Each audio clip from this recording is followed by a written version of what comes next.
1947 तारीख के पन्नों पर वो खुशी का पल लेकर आया जिसका इंतजार हर हिंदुस्तानी को था। आजाद हिंदुस्तान का सपना अब हकीकत में तब्दील हो चुका था, लेकिन इस आजादी को हासिल करने में न जाने कितने वतन परस्तों ने अपना सब कुछ वतन पर कुर्बान कर दिया। ऐसी ही एक वतन परस्त और बेखौफ आजादी की मशाल का नाम था सुभाष चंद्र बोस, जिन्होंने राष्ट्र को यह स्पष्ट प्रेरक संदेश प्रदान किया। हर सुबह तभी निकलती है जब वो रात्रि का सामना करती है। बहादुर बनकर संघर्ष जारी रखो, स्वतंत्रता बेहद निकट है। स्वतंत्रता के लिए भारत के संघर्ष के इतिहास में सुभाष चंद्र बोस सभी विशिष्टताओं में और स्वयं ही एक क्रांति के रूप में सुशोभित हैं। एक ऐसी क्रांति जो भारत तक ही सीमित नहीं रही, अपितु विश्व को भी स्वतंत्रता संग्राम में सम्मिलित कर लिया।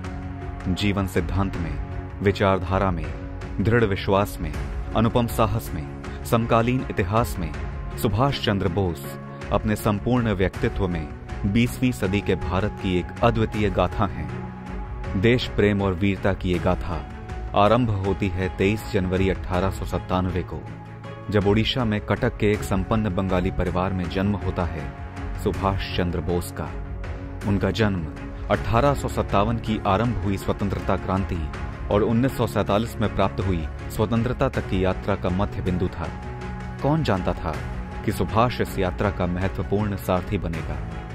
राय बहादुर की उपाधि से सम्मानित प्रसिद्ध वकील जानकीनाथ बोस एवं धार्मिक माता प्रभावती देवी के घर जन्म लेने वाला ये बालक अत्यंत मेधावी और बुद्धिमान था। कलकत्ता के प्रेसिडेंसी कॉलेज से दर्शन शास्त्र का अध्ययन करने के पश्चात युवा सुभाष को उनके माता पिता ने इंग्लैंड के कैम्ब्रिज विश्वविद्यालय में भारतीय प्रशासनिक सेवा की तैयारी के लिए भेज दिया, जिसमें उन्होंने चौथा स्थान अर्जित किया। किंतु देश में हो रहे ब्रिटिश सरकार के अत्याचार और भारत को पराधीनता की बेड़ियों में न देख सकने के कारण उन्होंने ब्रिटिश सरकार में सेवक बनना अस्वीकार कर दिया और वे भारत आकर अंग्रेजों के विरुद्ध स्वाधीनता आंदोलन में संलग्न हो गए और भारतीय राष्ट्रीय कांग्रेस से जुड़ गए। गांधी जी के अहिंसा के मार्ग से सुभाष सहमत नहीं थे और स्वाधीनता प्राप्ति के लिए क्रांति का होना आवश्यक मानते थे। फिर भी उनके मन में गांधी जी के प्रति अत्यधिक सम्मान था। सुभाष ने ही गांधी जी को सर्वप्रथम राष्ट्रपिता की उपाधि से संबोधित किया था। अपने राजनीतिक गुरु चित्तरंजन दास के मार्गदर्शन और अपने कौशल के बल पर सुभाष कांग्रेस के मुख्य नेताओं की श्रेणी में आ चुके थे, किंतु पूर्ण स्वराज के समर्थन और अंग्रेजों को 6 महीने में देश छोड़ने की चेतावनी देने पर गांधी जी ने उनका विरोध किया।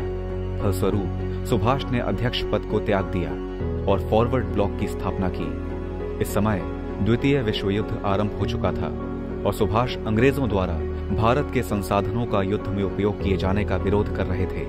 उन्होंने जन आंदोलन आरंभ कर दिया, जिसमें उन्हें भारतवासियों का अभूतपूर्व समर्थन प्राप्त होने लगा। इससे भयभीत होकर अंग्रेजों ने उन्हें कोलकाता में उनके घर पर नजरबंद कर दिया। ब्रिटिश सरकार का विरोध करने पर अपने जीवन में कई बार कारावास जा चुके सुभाष को नजरबंद रहने का भय नहीं था, किंतु स्वाधीनता प्राप्त करने के लिए उनका वहां से निकलना अत्यंत आवश्यक था। जनवरी 1941 में सुभाष अंग्रेजों को चकमा देते हुए भारत से निकलकर अफगानिस्तान के रास्ते जर्मनी पहुंच गए। भारत से ब्रिटिश साम्राज्य को समाप्त करने के लिए सुभाष ने जर्मनी में भारतीय स्वतंत्रता संगठन और आजाद हिंद रेडियो की स्थापना की। सुभाष हर संभव सहायता प्राप्त करने के सारे प्रयास कर रहे थे। इसी क्रम में पूर्वी एशिया पहुंचकर उन्होंने वयोवृद्ध क्रांतिकारी रास बिहारी बोस से भारतीय स्वतंत्रता परिषद का नेतृत्व संभाला। सुभाष के व्यक्तित्व एवं देशभक्ति से प्रभावित होकर जापान की तत्कालीन सरकार ने उन्हें सहयोग करने का आश्वासन दिया। सुभाष ने जापानी सेना द्वारा अंग्रेजी फौज से पकड़े हुए भारतीय युद्धबंदियों को लेकर आजाद हिंद फौज की स्थापना की। सुभाष चंद्र बोस की नेतृत्व क्षमता एवं सैन्य कौशल के कारण उन्हें नेताजी की उपाधि से संबोधित किया जाने लगा। तुम मुझे खून दो, मैं तुम्हें आजादी दूंगा। नेताजी के इस नारे ने आजाद हिंद फौज में शौर्य और उत्साह का संचार कर दिया। दिल्ली चलो के उद्घोष के साथ जापानी सेना के सहयोग से आजाद हिंद फौज ने भारत की ओर बढ़ते हुए अंडमान और निकोबार को अंग्रेजों से मुक्त करा दिया। किंतु द्वितीय विश्व युद्ध में जर्मनी और जापान की हार के कारण आजाद हिंद फौज अपना लक्ष्य प्राप्त नहीं कर सकी।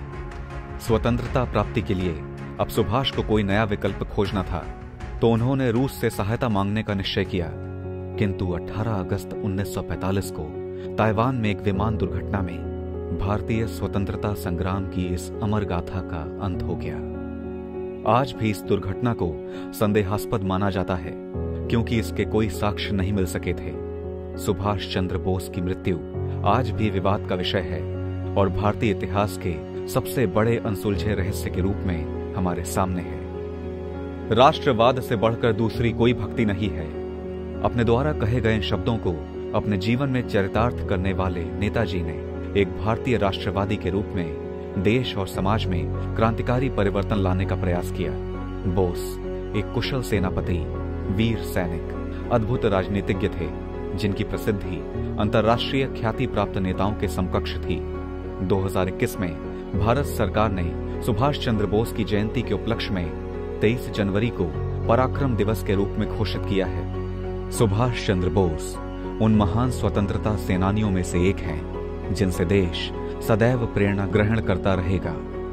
भारत समन्वय परिवार की ओर से क्रांति की अमर ज्योति एवं देश प्रेम के अद्वितीय प्रतीक सुभाष चंद्र बोस की अमिट स्मृतियों को शत शत नमन।